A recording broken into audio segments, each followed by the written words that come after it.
Hey guys, in this video I want to give you kind of an overview of the exhaust that we've put together for the Corolla hatchback.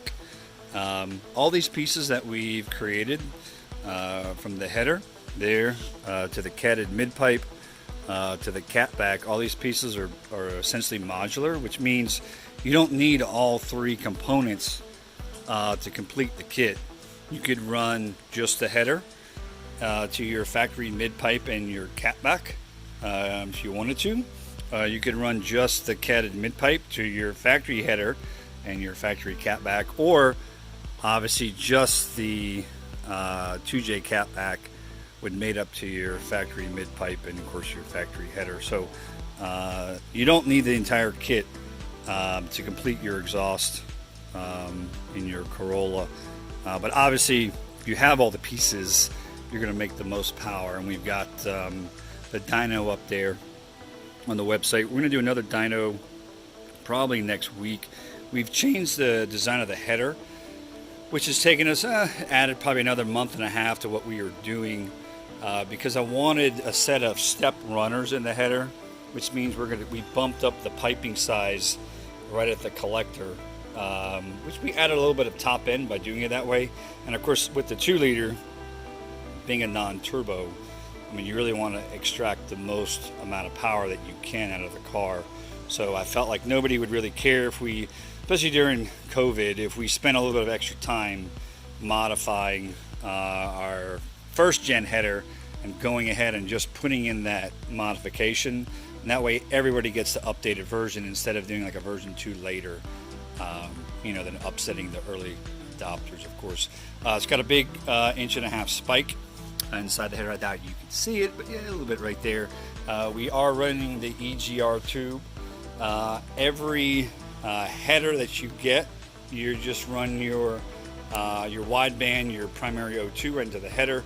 If you get the mid-pipe as well, it will come with a O2 spacer to keep your check engine light off.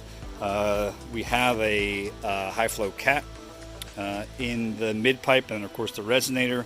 And then we added a flex section. Even though we've got the donut gasket in the front, I still wanted to add a flex section in the back just because the motor rocks quite a bit, and it's always good to make sure that none of this stuff breaks under load and stuff like that. The other change we made, and it's not even on the website yet, is a lot of you are running either the Tom's rear diffuser, or I think there's a couple other ones, copycats on eBay, which obviously is totally fine. So in our original catback, this Y pipe with the quad tips, we made it all one piece originally. But then I kind of thought about it and I was like, you know what? If you're running a diffuser in the back, you need to be able to adjust kind of how the tips sit so they can run under the diffuser. So at the Y pipe, we went ahead and made it a slip fit design.